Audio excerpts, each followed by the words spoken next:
C'est l'acte 1 de l'accord de l'Élysée sous l'ère Macron.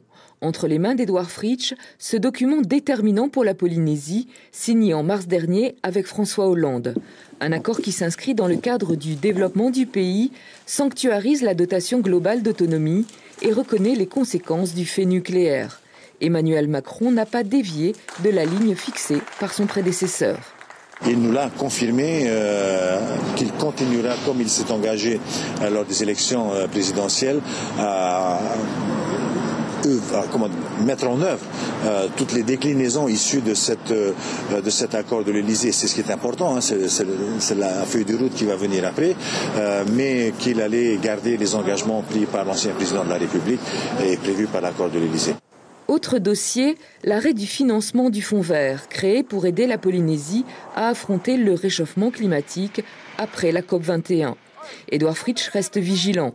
Il a notamment évoqué le projet de construction de 27 abris de survie au Tuamotu. Sans le Fonds vert, d'autres financements devront être sollicités, notamment du côté européen.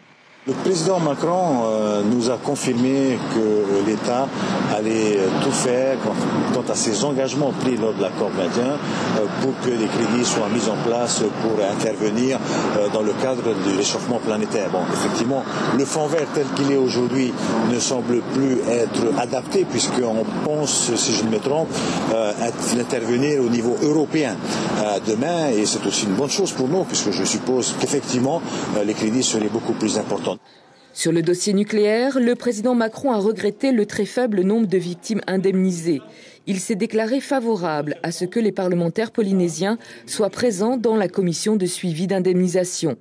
Pour ce qui concerne le projet de centre de mémoire sur le nucléaire, le transfert de la propriété du Comar au pays a été évoqué.